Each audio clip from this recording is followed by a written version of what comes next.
Estamos viendo el orden en la salvación, aunque eso no implica un orden cronológico en el tiempo, sino lógico, en sucesos que uno lleva al otro y que uno no puede suceder sin que antes suceda el anterior. Pero este orden, la mayoría de lo que estamos viendo, sucede en el mismo acto de la salvación. Todo este orden comienza en el primer punto, sucedió en la eternidad antes de crear el mundo. Es el punto de la elección. Dios elige soberanamente. Después de la elección viene el llamado. Después del llamado, la regeneración. La regeneración podríamos decir que es realmente el momento de la salvación, el inicio de la salvación, lo que desemboca todo. Hemos sido salvados porque Dios nos hizo nacer de nuevo y con ello todo lo demás. Así que el origen de la salvación que se inicia ya en mí, en la persona, es el nuevo nacimiento. Podríamos decir que hasta aquí sucede fuera de mí. Yo he sido elegido, yo he sido llamado fuera de mí, se me llama al arrepentimiento, pero a partir de aquí esto sucede en el creyente y comienza por la regeneración, continúa por la conversión. Conversión que nos referimos a dos cosas, fe y arrepentimiento. Es decir, no solamente creer, sino el arrepentimiento significa cambiar de dirección. Fe y arrepentimiento. En quinto lugar, la justificación. Es decir, desde fuera hemos sido declarados justos. Y no se puede confundir con la santificación, como lo hace la Iglesia Católica. La Iglesia Católica confunde la justificación con la santificación. Por eso ellos dicen que somos salvos por fe. Ellos no dicen que no somos salvos por fe. Ellos también lo dicen. Más las obras. Y lo que están diciendo es que en el momento en que yo he sido salvado, en ese momento comienza mi vida de santificación, pero también mi vida de justificación. Y hasta que yo no llegue hasta el final, yo no sé si soy salvo o no. Yo estoy cada vez dando más argumentos y razones para ser declarado justo. Dicen que las obras son necesarias para nuestra justificación. La Biblia no dice eso. La Biblia dice que las obras no añaden justificación a nuestras vidas, que las obras son las consecuencias de la fe genuina. Así que ellos confunden la justificación con la santificación. Por tanto, después de la justificación, ¿qué viene? Adopción. Y es lógico, porque si ya somos declarados justos delante de Dios, que ya no somos su enemigo, Él ahora nos ha adoptado como hijos. En el 7, ¿qué tenemos? La santificación. Y hemos dicho que la santificación es posicional y progresiva. Y ahora estamos ¿dónde? Perseverancia. Pero hemos dicho que hay dos palabras importantes para entender esto. Perseverancia, y históricamente se ha conocido como la perseverancia de los santos. La palabra que tenemos que también tomar como referencia es la preservación. Y recuerda, todo esto es obra de Dios. La salvación es del Señor, ¿qué significa? Que Él la ha provisto, Él la ejecuta y Él la asegura. En este punto estamos. Él asegura la salvación. Algunos piensan que la salvación puede perderse. Y si tú puedes perder la salvación es que has hecho algo para ganarla. Pero ya que sabemos que no hemos hecho nada para ganarla, sabemos que no podemos hacer nada para mantenerla, para retenerla. Ahora, esto significa que el verdadero creyente perseverará como una característica, escucha, no como una demanda para asegurar tu salvación. Que ahora en varios versículos vamos a ver como a veces unos versículos nos indican como que nuestra salvación depende si yo persevero. Pero no enseña la Biblia que mi salvación depende si yo persevero. Lo que dice es que yo soy un verdadero creyente y voy a perseverar. Y eso caracteriza al verdadero creyente. Y es lo que sucede, el problema, cuando ves a alguien que ha declarado ser creyente, pero no persevera. Ahora, hemos dicho que la preservación, que es lo que Dios hace, y como resultado nosotros perseveramos, Nosotros perseveramos porque Él me preserva, porque Dios me preserva. Hemos visto que Dios Padre nos ha preservado por medio de la elección. El Hijo nos preserva por su obra redentora eficaz. Él nos sustituyó a nosotros. Ahora vamos a ver esta tarde cómo somos preservados por la obra del Espíritu Santo. Por la obra del Espíritu Santo. Acompañadme a Efesios capítulo 1. Estamos viendo la Trinidad obrando en la preservación de los creyentes. Los creyentes no perderán su salvación porque el Trino Dios está obrando para asegurar la salvación de sus hijos. Efesios capítulo 1. Y del versículo 3 al 6 se ve ahí cómo Dios Padre está obrando para la salvación. Del versículo 7 hasta el versículo 12 se ve cómo el Hijo es el que está ejecutando la salvación. Y ahora observa lo que dice en el versículo 13. Efesios 1, 13 y 14. En Él también vosotros, y ahí se refiere en Cristo, en Él también vosotros, después de escuchar el mensaje de la verdad, el evangelio de vuestra salvación, y habiendo creído, fuisteis sellados en Cristo, en Él, con el Espíritu Santo de la promesa. Paremos un momento ahí. Lo que ahí se está refiriendo es a los creyentes exclusivamente. Cuando dice vosotros se refiere a los creyentes gentiles, en diferencia a nosotros, versículo 12, a fin de que nosotros, que fuimos los primeros en esperar en Cristo, se refiere a los creyentes judíos. Versículo 12 se refiere a nosotros, los creyentes judíos. Versículo 13, en Él también vosotros, los creyentes gentiles. Y ahora dice ahí, después de escuchar, esa palabra después, ¿qué significa? Que esto es necesario previamente para que posteriormente suceda algo, ¿verdad? Hay un orden y probablemente se refiere a un orden lógico, como estamos diciendo aquí. Dice, después de haber escuchado y habiendo creído, esa palabra habiendo creído es, se ha hecho realidad que habéis creído, fuisteis sellados. ¿Cuándo fuisteis sellados? Cuando escuchasteis el Evangelio y creísteis. El día que escuchasteis el Evangelio y creísteis al Evangelio, ese día fuisteis sellados. Ahora, la pregunta es, ¿qué características tiene ese sello, ese acto que hemos recibido? Nosotros hemos sido sellados. Tiene la primera característica y es el objeto al que hemos sido sellados. Observa lo que dice, fuisteis sellados en Él. Fuisteis sellados en Él significa fuisteis sellados en Cristo. Fuisteis unidos a Cristo. Fuisteis unidos de tal manera que no os podréis separar de Él. La pregunta es, ¿cómo fuimos sellados? Lo que Dios utilizó para sellarnos a Cristo fue la tercera persona de la Trinidad. Por medio del Espíritu Santo nosotros fuimos sellados. Fue la obra del Espíritu Santo quien nos trajo a Cristo. La idea ahí del sello es marcar como propiedad. No solamente marcar como unión, sino marcar como propiedad. Y ahora observa, ¿el Espíritu Santo de qué? De la promesa.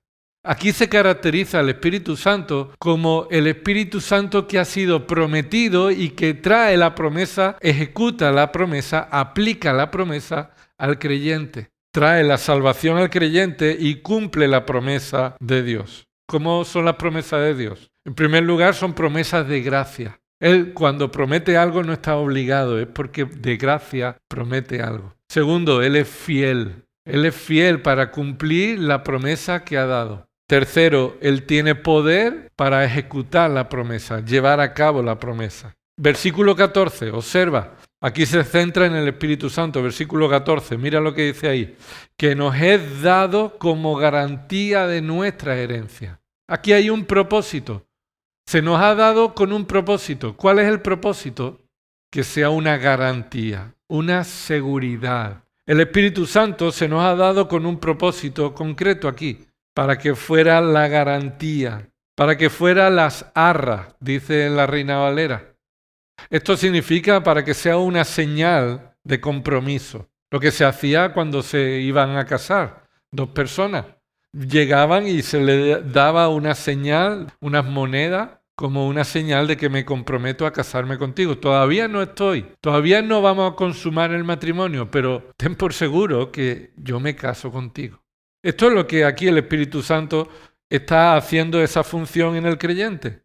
La obra del Espíritu Santo preserva al creyente para que nada ni nadie, ni siquiera el creyente, se pueda salir del compromiso. Porque el creyente no se podría ni siquiera él salir del compromiso. Porque no fue un acuerdo. La salvación no es un acuerdo. No es un llegar a un acuerdo entre dos. Es la obra soberana que Dios hace y nos aplica. Así que ni yo la buscaba, ni yo la conseguí, ni yo estuve de acuerdo con eso, sino que yo fui salvado. Y ahora que soy salvado, ni siquiera yo puedo renunciar o rechazar esa salvación.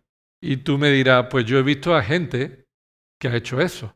Y efectivamente, tú has visto a gente que ha rechazado después de un tiempo, y eso se llama apostasía. Lo que significa es que nunca nació de nuevo. Se quedó solamente en el llamado y comenzó un camino en el que parecía ser un creyente, pero era una simulación.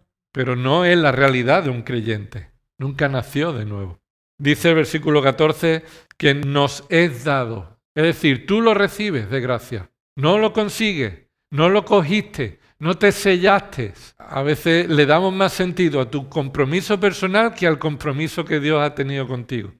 Yo me quiero comprometer con el Señor y voy a hacer esto y es un compromiso personal. Entonces, ten cuidado porque mejor es no prometer que tomar un compromiso y no cumplirlo. Ahora, la vida del creyente debe estar basada y el creyente debe entender que nuestro compromiso es fruto de la salvación, que debe crecer en nuestro proceso de santificación, pero que nuestra salvación no depende de mi compromiso, sino del compromiso que Dios estableció conmigo, por gracia y por su Espíritu Santo. Dice el versículo 14 que nos es dado como garantía de nuestra herencia con miras.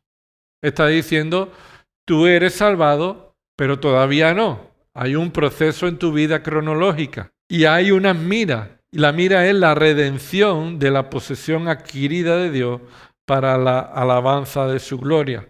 Lo que está diciendo es que todavía no has llegado al último proceso de la salvación, pero te aseguro que eres salvo. Nada ni nadie te puede apartar de mí.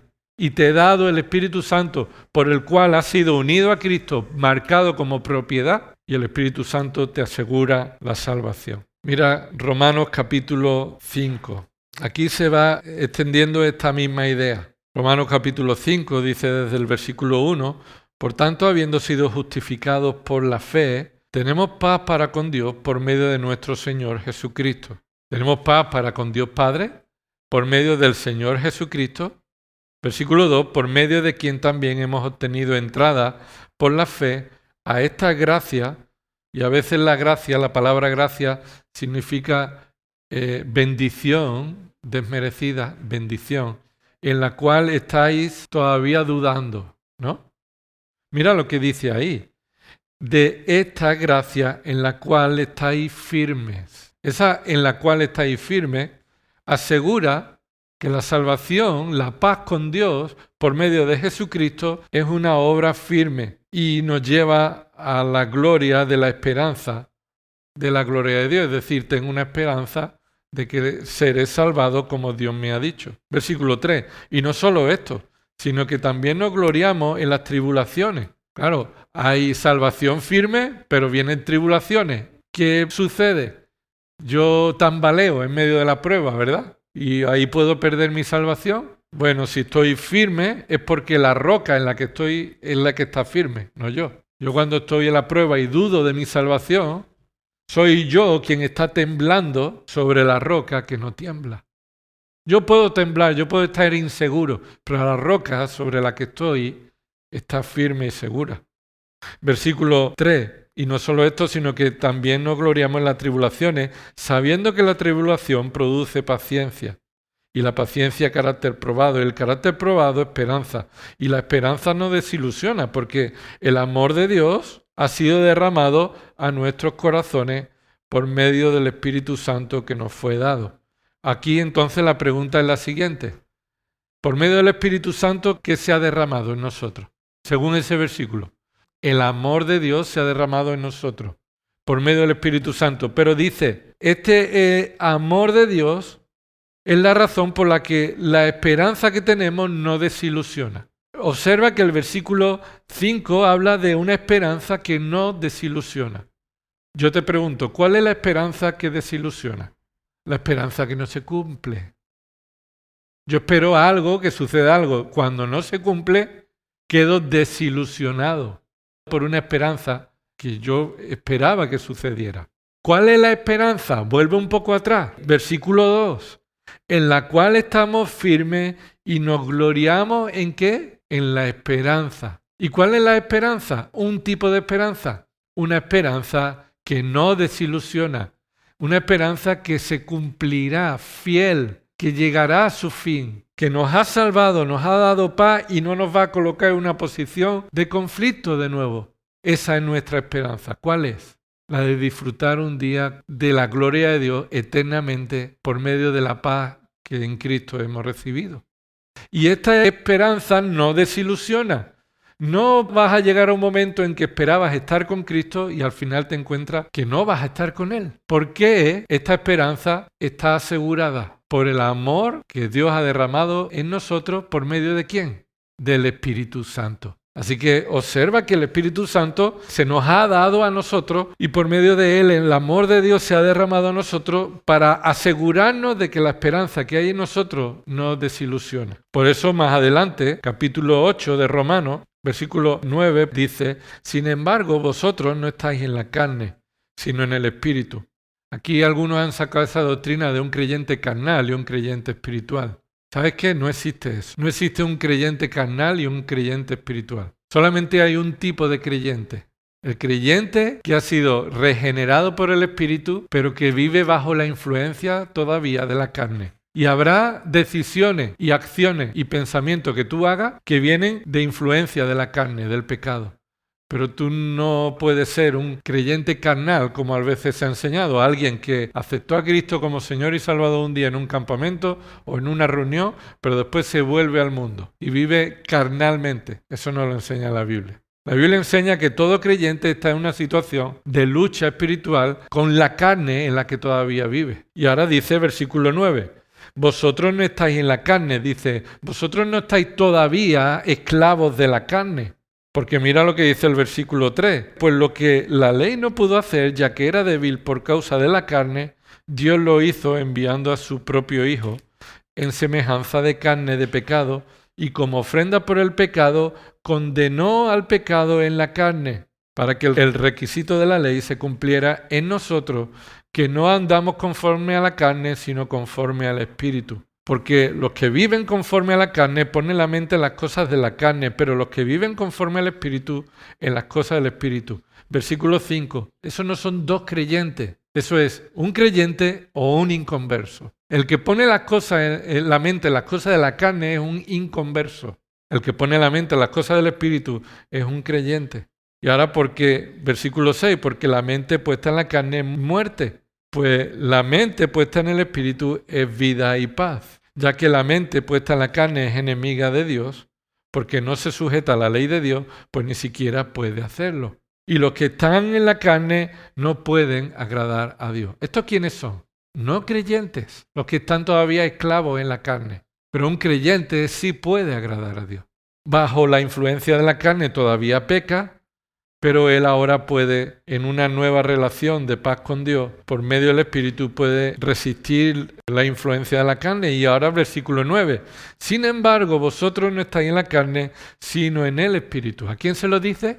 A los creyentes. Así que a los creyentes le dice, vosotros no estáis en la carne, vosotros estáis en el Espíritu. Vuestro dueño es el Espíritu, la carne fue vuestro antiguo amo y ahora habéis sido rescatados. Ahora, hay una condición, versículo 9, si en verdad el Espíritu de Dios habita en vosotros. ¿Esto qué es un requisito? Es un requisito. Ahora, ¿es un requisito que yo puedo cumplir? Nadie puede cumplir, solo Dios puede hacer que se cumpla. Lo hemos leído antes, el Espíritu Santo que os fue dado. Ahora, sí, el Espíritu Santo habita en vosotros. Y eso no es algo que tú puedas hacer y decir y conseguir, es algo que se te da. Si Dios te ha elegido y en un momento de tu vida te ha hecho nacer de nuevo por medio del Espíritu. Y en todo eso te ha sellado ese proceso que hemos leído antes. Versículo 9. Si en verdad el Espíritu de Dios habita en vosotros. Pero si alguno no tiene el Espíritu de Cristo, el tal no es de él. A o B. O eres un creyente y estás en el Espíritu, tienes el Espíritu, o no eres un creyente, estás en la carne. Versículo 11. Pero si el Espíritu de aquel que resucitó a Jesús de entre los muertos habita en vosotros, el mismo que resucitó a Cristo Jesús de entre los muertos, también dará vida a vuestros cuerpos mortales por medio de su Espíritu que habita en vosotros. ¿Qué significa eso? Significa seguridad. Está apuntando al futuro. Está apuntando a lo que sucederá. Dice, pero si el Espíritu de aquel que resucitó a Jesús de entre los muertos, ¿a quién se refiere? Dios Padre. Si el Espíritu Santo, que es Dios mismo, el Espíritu Santo no es un poder de Dios. El Espíritu Santo es una persona diferente al Padre. Así que si el Espíritu de aquel que resucitó a Jesús de entre los muertos habita en vosotros, el mismo que resucitó a Cristo Jesús de entre los muertos, es decir, Dios Padre, también dará, observa ese verbo en futuro, dará en el futuro, dará vida a vuestros cuerpos mortales por medio de su Espíritu que habita ahora en vosotros. Entonces lo que está diciendo es que vosotros, que habéis sido salvados y se os ha dado el Espíritu, esta es garantía de que vosotros resucitaréis en el futuro. Ahora dice el versículo 14, porque todos los que son guiados por el Espíritu de Dios, los tales son hijos de Dios. Pues no habéis recibido un espíritu de esclavitud para volver otra vez al temor, sino que habéis recibido un espíritu de adopción como hijos, por el cual clamamos Abba Padre. El Espíritu mismo da testimonio a nuestro espíritu de que somos hijos de Dios. Para eso se te ha dado el Espíritu.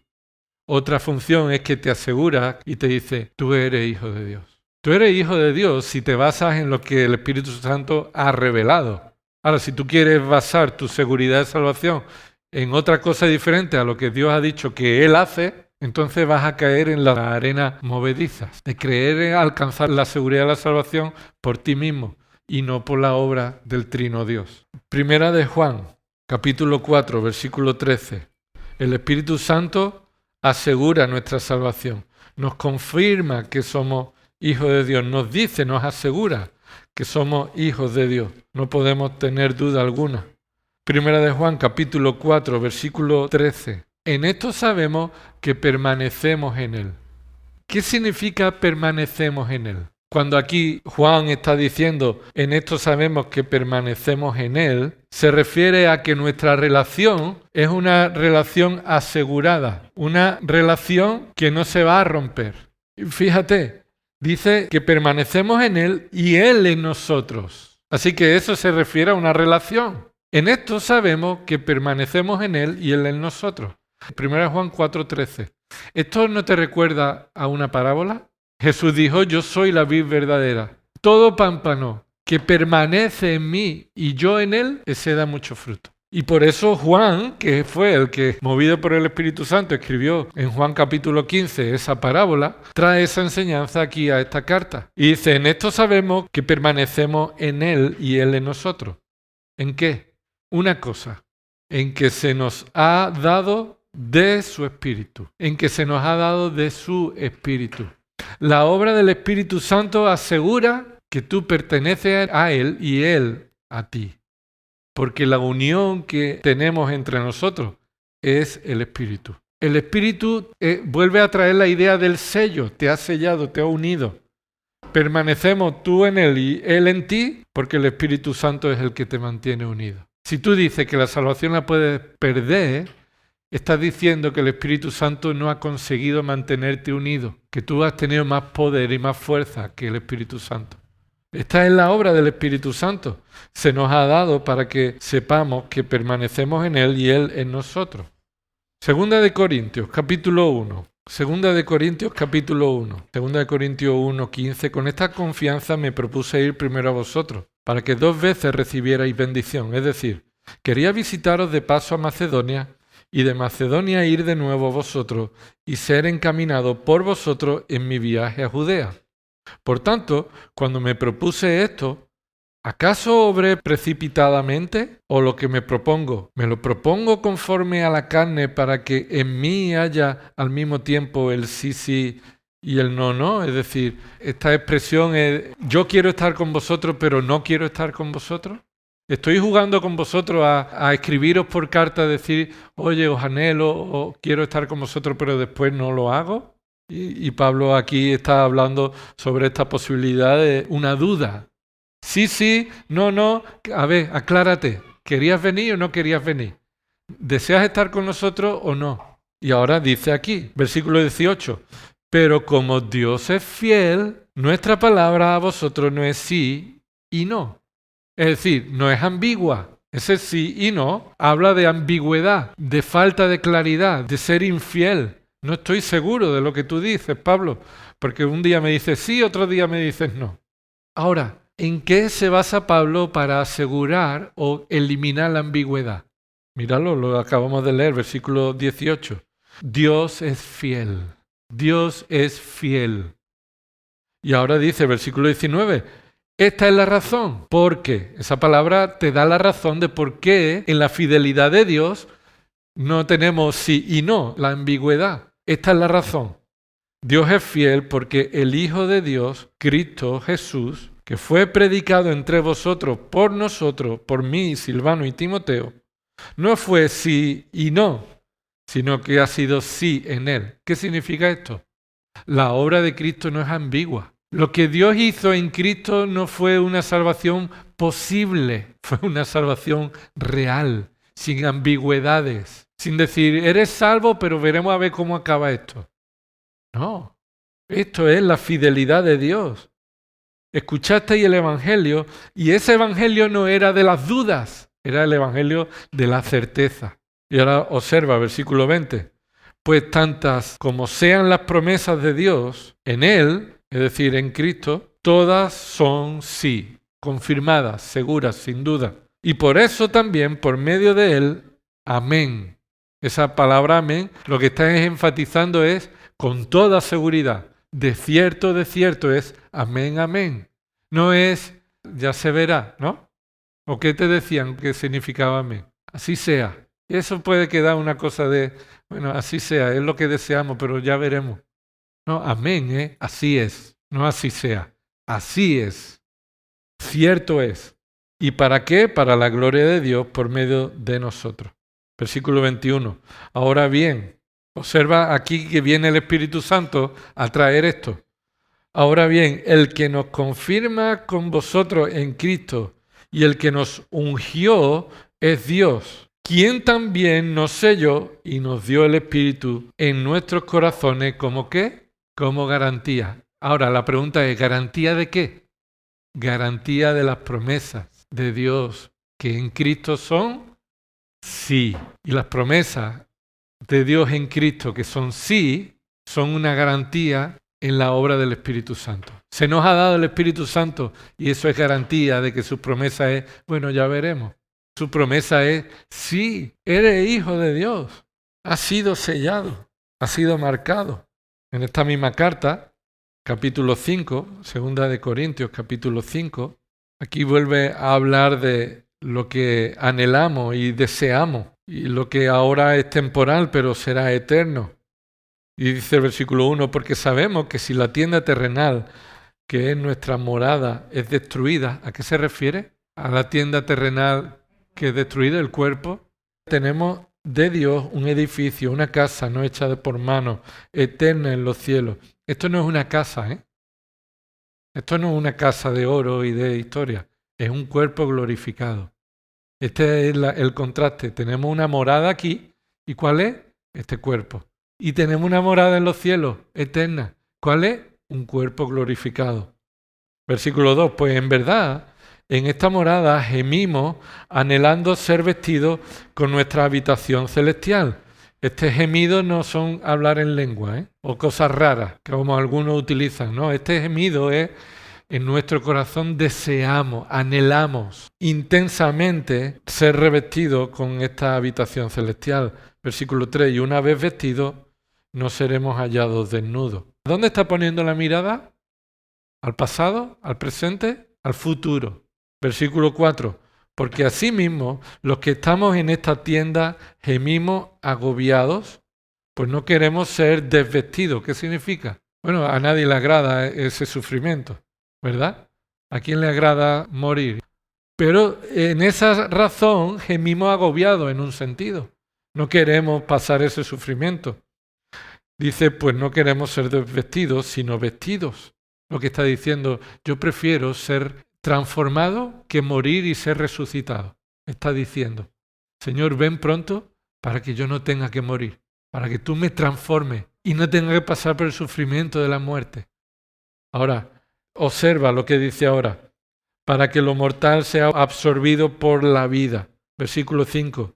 Y el que nos preparó para esto mismo es Dios. Lo que está diciendo es que Dios nos preparó para esto mismo. ¿Para qué? Para recibir un cuerpo nuevo, una morada nueva. Ya sea que muramos, ya sea que seamos desvestidos, o ya sea que seamos vestidos, para esto Dios nos preparó. Y observa, que no se termina ahí. ¿Quién nos dio el Espíritu como garantía? ¿Garantía de qué? De que serás vestido con el cuerpo glorificado. Serás vestido con la habitación celestial. Gemimos, anhelamos ser vestidos por esa habitación celestial. Y sabemos que la lucha no es, oye, ¿seré de verdad vestido o no? Porque el Espíritu Santo se me ha dado para que yo esté seguro que seré vestido. La resurrección será real en mi vida, porque es Dios quien la asegura. Mateo 24. Veamos aquí una cosa, Mateo 24. El creyente cuando se expone, hermano, a estas verdades debe encenderse. No estoy diciendo encenderse como un fuego carismático. Me refiero a que nuestro corazón y nuestros sentimientos responden a estas verdades. Deben responder a estas verdades. Deben ponernos a examinar nuestras vidas y también a ver cómo el Señor está siendo glorificado en mi vida. Mateo 24, Jesús está aquí hablando de las cosas finales, las cosas que sucederán. Observa el versículo 12. Dice, y debido al aumento de la iniquidad, el amor de muchos se enfriará. Debido a la iniquidad, el amor de muchos se enfriará. La pregunta es, ¿esto es ahora? No. Esto habla de la experiencia de la gran tribulación. Ya la iglesia ha sido arrebatada y ya Israel ha sido salvada. Muchos creyentes pasarán la tribulación. ¿Sabías esto, no? Muchos creyentes sí pasarán la tribulación, no la iglesia. La iglesia será arrebatada, pero Dios salvará a muchos en medio de ese tiempo de iniquidad. Versículo 12, debido al aumento de la iniquidad, se refiere a la gran tribulación. El amor de muchos se enfriará. La persecución será mundial. Probablemente ahí está sucediendo el quinto sello de Apocalipsis 6. Apocalipsis 6 del 9 al 11 puede que esté sucediendo ahí en ese tiempo de tribulación. Ahora dice, versículo 13, pero el que persevere hasta el fin, ese será salvo. La pregunta es, ¿la salvación depende de que consigas perseverar? Es porque ese es el sentido que muchos le dan. Pone una condición, pero relaciona esa condición con mi esfuerzo para conseguirlo. Lo que se utilizaría aquí, este versículo, es para decir a los hermanos, si no perseveras, vas a perder la salvación. No serás salvo. Entonces, cuando tú llegues a la salvación, podrás decir, he conseguido perseverar. La salvación es mía. A diferencia de los que no consiguieron perseverar y no son salvos. No, esta es una condición que no eres capaz de cumplir por ti mismo. Es una condición que Dios hace que se cumpla en la vida de los creyentes. Así que es una condición característica, no condición de mérito, es condición característica. Es como cuando alguien va a entrar en la piscina y solamente pueden entrar los que tienen el gorro de goma. Pero nadie tiene gorro de goma. Pero hay alguien que tiene los únicos gorros de goma y se lo da a quien quiere. Y ahora esa persona entra en la piscina que exclusivamente se puede entrar con gorros de goma. Pero esa persona no puede decir, yo entro aquí porque he conseguido este gorro de goma para entrar. Pero yo entro aquí, tengo los requisitos porque se me dio el gorro que no me pertenecía. Se me dio la capacidad y se me dio la obra terminada para que yo entrara. Gloria a Dios por eso, ¿verdad? Que a pesar de la iniquidad, el amor de muchos se enfriará, lo que significa que muchos pensaban y decían que amaban a Dios y muchos tenían buenas intenciones, pero eso desaparecerá. Los que van a quedar son los que van a perseverar. Esos entrarán, dicen, ese será salvo. El que persevere hasta el fin, ese será salvo. Lo que está diciendo es que los salvos se ven, se conocen porque perseveran hasta el fin. Y ese serán salvos se refiere a que entrarán en el milenio. Pero las razones de la perseverancia aquí no son por méritos humanos, son por características del creyente dada por Dios. Apocalipsis 3. Otro versículo, porque Mateo 24 es un versículo que algunos utilizan mal. Algunos utilizan ese versículo para enseñar que tú puedes perder la salvación si no perseveras en esfuerzo propio. Apocalipsis 3 también es un versículo que muchos utilizan para decir la salvación se puede perder. Mira lo que dice Apocalipsis 3. Cristo está hablando a la iglesia de Sardis, versículo 1, y escribe al ángel de la iglesia en Sardis. El que tiene los 7 espíritus de Dios y las 7 estrellas dice esto, ese es Cristo, ese es su título, el título de Cristo. Yo conozco tus obras, que tienes nombre de que vives, pero estás muerto. Es decir, tú dices que vives. Tú te llamas a ti creyente, pero estás muerto. Esta es tu realidad. Versículo 2. Ponte en vela y afirma las cosas que quedan, que estaban a punto de morir, porque no he hallado completas tus obras delante de mí. Es decir, no te has arrepentido. Definitivamente no hay un arrepentimiento genuino.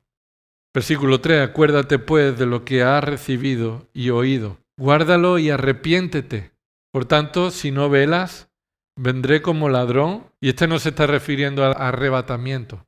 Está refiriendo a la manera en la que Él vendrá, sin avisarte. Sucederá esto sin avisarte.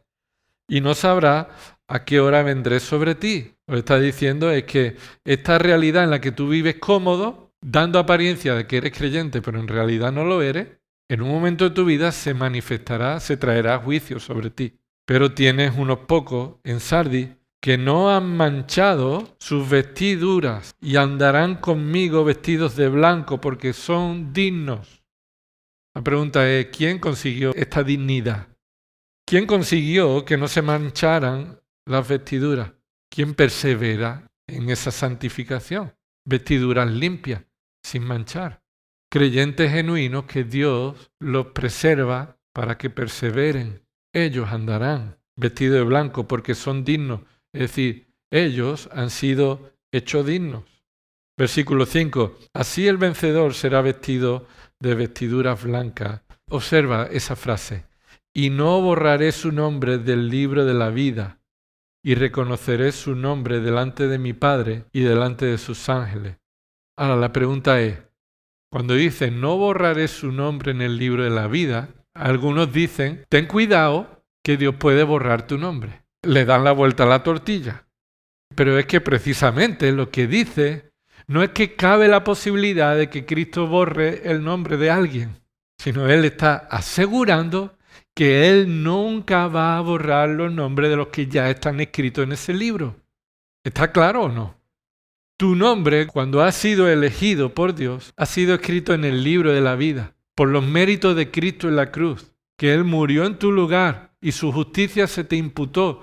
Fuiste reconciliado, fuiste adoptado, fuiste justificado, has sido santificado y estás siendo santificado. Tus vestiduras se han mantenido blancas y ahora te dice, no corres el peligro de perder tu salvación. Ni siquiera yo, que sería el único que tendría potestad, yo no lo borraré. Y no presenta una posibilidad, presenta una afirmación. Yo no lo borraré. No borraré su nombre del libro de la vida. Así que de nuevo se nos está afirmando esta cuestión de la seguridad de nuestra salvación.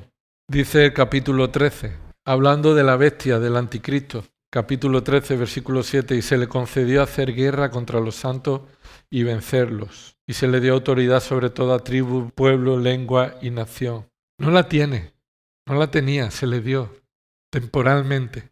Versículo 8. y la adorarán todos los que moran en la tierra, cuyos nombres no han sido escritos. La pregunta es, ¿el nombre que ha sido escrito se puede borrar? No.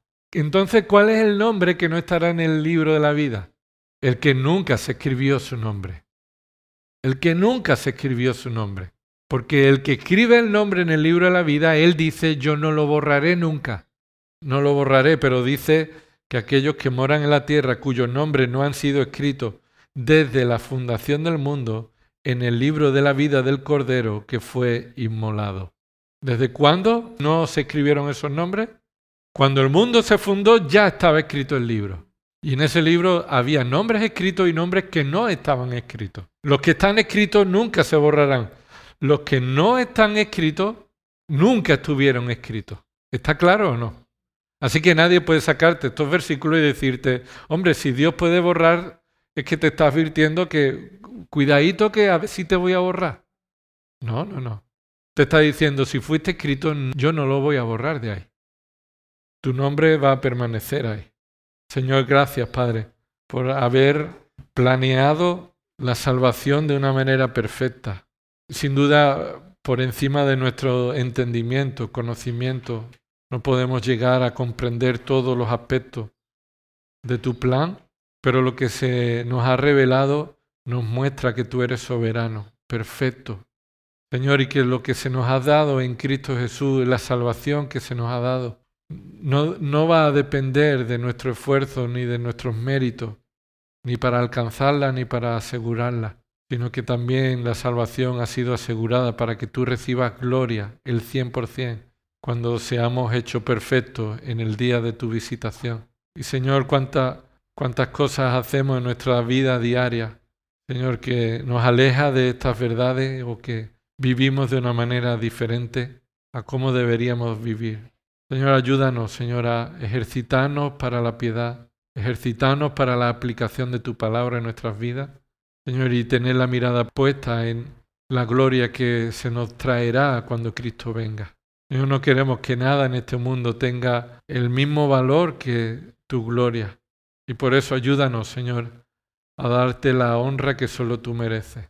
Señor, gracias por el Espíritu Santo, que asegura nuestra salvación, que se nos ha dado y tu amor se nos ha derramado. Y gracias porque estamos firmes, seguros en ti. Señor, gracias por su obra también, santificándonos y trayéndonos a nuestra mente, Señor, por medio de tu palabra, cómo debemos vivir, Señor, cómo debemos arrepentirnos, Padre. No permitas que el pecado se nos apegue fácilmente y podamos tolerarlo, sino ayúdanos, Señor, a no abusar de tu gracia, sino a depender de tu gracia para ser edificado en santificación. Gracias por mis hermanos. Y me gozo, Señor, de que la salvación también está asegurada para ellos, Señor. Y que estaremos eternamente contigo, adorándote, Señor, y adorando al Cordero que fue inmolado. Y hacerlo, Señor, en la realidad espiritual eterna, Señor, de un cuerpo glorificado. Ayúdanos en nuestras debilidades, en nuestras necesidades físicas. Señor, que nuestro gozo sea puesto en lo espiritual, no en lo físico. Todo esto oramos en el nombre de Cristo. Amén.